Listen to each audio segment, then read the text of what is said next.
Hi, this is Scott Garibay, and today I'm going to be talking about one of the books in my tabletop role-playing game collection. This is Earthdawn. So Earthdawn is a really special game to me. I really enjoy it. I'm a huge fan of Shadowrun, and Earthdawn is a fantasy setting that is connected to Shadowrun. So essentially the idea is that within the Shadowrun world, magic waxes and wanes. And so during the time of wax, there was essentially like a high fantasy setting thousands of years before Shadowrun, and then magic wanes, and then we get the regular world, and then it waxes again, and then we get Shadowrun. So that had been talked about pretty extensively, and it's one of the really things that's unusual about Earthdawn. So Earthdawn is a high fantasy tabletop role playing game. This copy is pretty special. It is a collector's edition that I purchased myself in 1994 at Gen Con. And so let's jump in and I'll show you a few things. So right now, just to put this in perspective, you could buy this. You could buy a copy of this. There's only 1,000 copies of this in existence. But you could buy one right now on Noble Knight Games for about $250. So it's definitely one of the nicer pieces in my collection.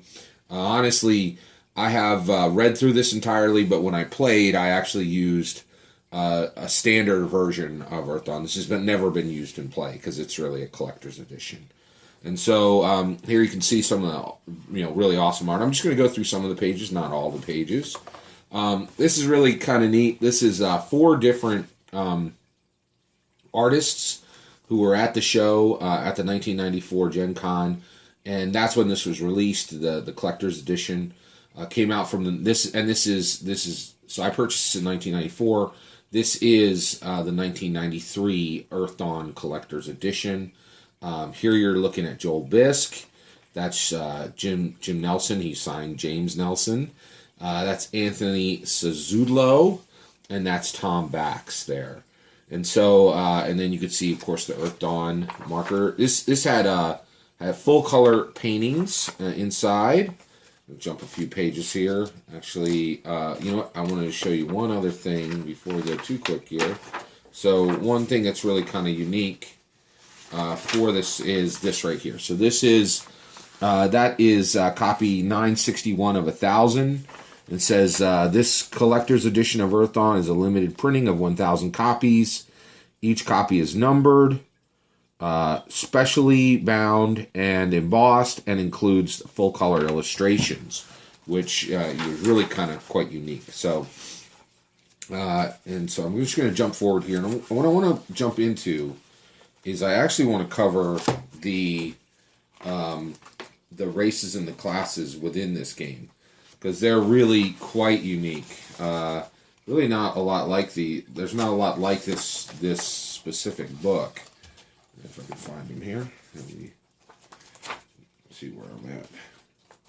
Make sure. Oh yeah, here we go. Okay. All right. So this is one of the things I really liked about this game. It had some really unique. So this is dwarf, and which is pretty standard race for a high fantasy.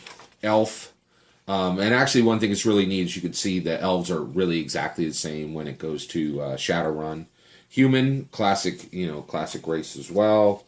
And this was when games still referred to race as race, which that's starting to change now. This is one of the really, so here's where it starts getting really unique. So this is an Obsidian. So this was one of the unique races that was unique directly to Earthdawn. So Obsidian were essentially a race of stone, almost like a Dungeons and Dragons Goliath similar, but they were merchants, right? And they also had like shards of precious stones within themselves, like these special shards. One of my favorite parts of this game. Troll, which again that comes straight from Shadowrun, where trolls you could actually goblinize into a troll, an elf, or a dwarf from being human. And then finally, here's the last of the fully unique races for Earthdawn, and that was the T-Scrang. And the T-Scrang were essentially like like almost if you made a half human, half pterodactyl. Really, really unique. I really like that a lot. Oh, I've forgotten the Windling. So the Windling was a very small character, almost like the size of a cat, but of course it was like essentially a flying pixie. Really quite unique. Really, really liked that particular race. This is really an incredible game. So here are some of the disciplines. So they really didn't do classes the traditional way. They had disciplines. So you had archer, and then they would take some of these disciplines and they would craft them specifically for some of the races. So you have the elven archer. So you have overall archer. You could apply that to like an obsidian man, and then you could take the elven archer as well. Beastmasters, so someone who could talk to animals, had some of the same skills you would see with a druid, really quite unique. And orc beastmaster. Orc was a playable race within this game. Cavalrymen, so essentially you can see he would use a flail, which you'd be able to get, just a tremendous amount of force if you were actually riding on a horse or on any kind of mount. You have orc cavalrymen. And then, what else do we got here? Oh yeah, we're getting to some of the cool ones. So you had and then some of the casting classes. So you have elementalist and dwarf elementalist, illusionist, and of course this is a troll illusionist. This artist here, this is Jeff Laubenstein, and this book was created by FASA, and really FASA at its height, and FASA was really big for a while. They ended up selling a lot of their properties, and if you looked at where does FASA exist most now, that would really be within Hero WizKids, who owns HeroClix now. It's kind of unusual. You have a human illusionist. But one thing about Jeff Laubenstein before I go on. So Laubenstein's work can be found here in Earthdawn, but also all over Shadowrun, and I think he just worked almost exclusively for them. His work is tremendously. He has a really crisp, unique style. You can see that. Man, he was just really, really good at what he did, and FASA just absolutely loved his work and put it all over their books. Pretty much everything they made, in both Shadowrun and Earthdawn. So here's the human illusionist. This was a Nethermancer, and that's a T-Scrang Nethermancer. The ability to travel and some of the teleportation and things like that. Really unusual discipline, right? Rather than class, it's the way they approached it. Human Nethermancer. Then we're looking here at the Sky Raider. There were sky ships in Earthdawn. Earthdawn was such an awesome. It was really, really a great tabletop role-playing game. I really enjoyed it a lot. Troll Sky Raider. A Swordsmaster. And then a T-Scrang Swordmaster, another just tremendous piece by Jeff Laubenstein, really talented artist. And I think, and I have to say, that's one of the things that really got me into Earthdawn and got me into Shadowrun. And I will also say, like, I have, I really have started to move on to PDF. If I'm going to buy a new tabletop role-playing game, I prefer to buy a PDF. The reason nowadays, and the reason why is... it costs about a third as much, and I can put it on every device I own, and I can read it on the run, which allows me to whip through tabletop role-playing game reads much faster than I would any other way. But I still collect the games that mean the most to me in physical paper copies, particularly the core rulebooks. And this is one of my most precious collections, and I don't think I would ever sell this. This is just really, really special to me. The other thing that's really nice about physical books is it kind of connects you to the time in your life. And it's kind of interesting. This is, so at this point in 1994, I had been married for 3 years, and we did not have any children, right? And so we were looking forward to having children at some point. And I went to Gen Con with some friends from college. And in 1993, I also played in the World Championships for Magic the Gathering, and I came in 63rd. It was like, but it was a very exciting time. It was really nice. And so, when I think about this book, I have all those memories, which is really, really special. The Thief. And then you have a Windling Thief, which is, you could get away with a lot. And this is great if you look at the Windling Thief. He's just stolen a regular magic necklace, and you can see that the regular magic necklace is really large. It's like as big as him. It's awesome. Here you have a Troubadour. That's the Bard. And here you have an elven troubadour. And you can see there's a lot of disciplines, right? So you have the warrior discipline here, and then you have the classic Obsidian warrior, Jeff Laubenstein. All the coolest, mixtures, you got Laubenstein on because he was just so talented. Another Laubenstein piece, he was all over these books. Weaponsmith, you have dwarf weaponsmith, wizard, and Obsidian wizard, and that's it. That was all of them. I want to go back here, and I just want to talk a little bit about the way they dealt with things. So they had talents, right? Their attributes were dexterity, strength, toughness, perception, willpower, and charisma, almost straight from Dungeons and Dragons, right? Yeah, very, very similar. You dealt with movement. You had skills, of course, initiative, combat. So basically, combat, you had physical defense, special defense, social defense, armor, and mystic armor. And then karma. Karma was a big, and again, shows you the link between this game and Shadowrun. Karma was in both of these. And then also, you had, it showed how these characters could do damage, what equipment they carried, and what spells they had, right? And it, of course, gave you kind of a block to explain it.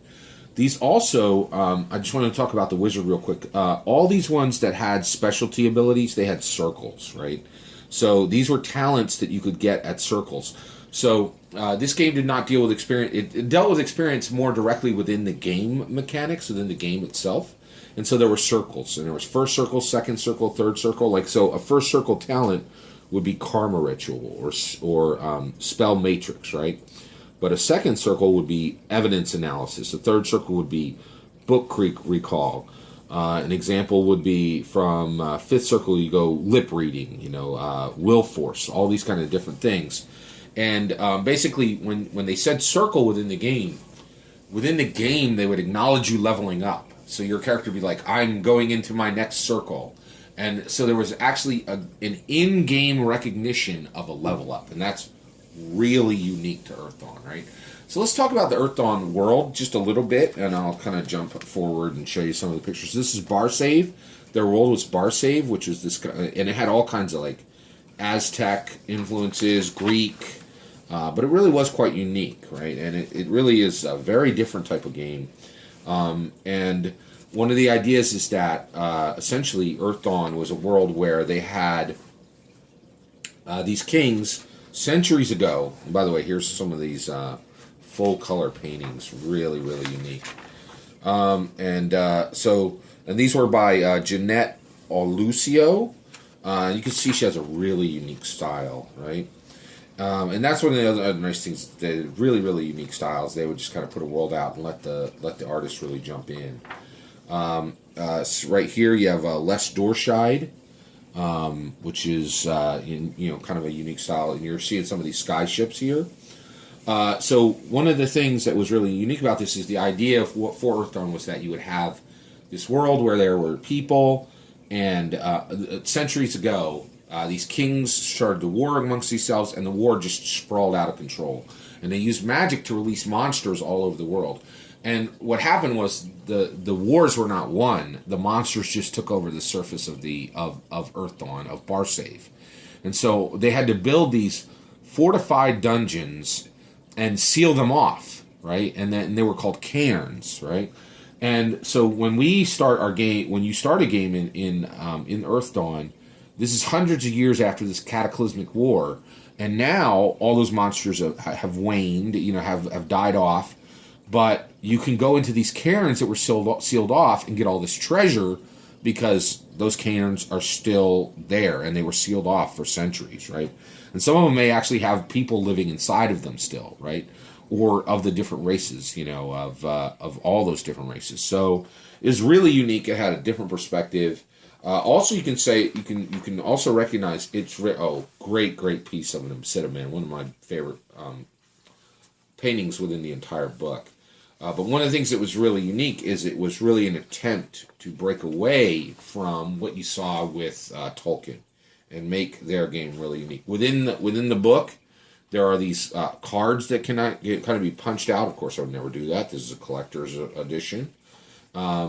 And you know, more of these. There's David Martin doing a piece in here. Some of these you know, full color illustrations. But this is a really precious book to me. You know, I'm very fortunate to have a fairly robust physical print tabletop role playing game collector's items, and you know, this book is now 24 years old, and just really special to me. And I really appreciate you guys letting me take a minute and share it with you. And that is Earthdawn. You know, just a really special, unique book. And thank you very much. Take care.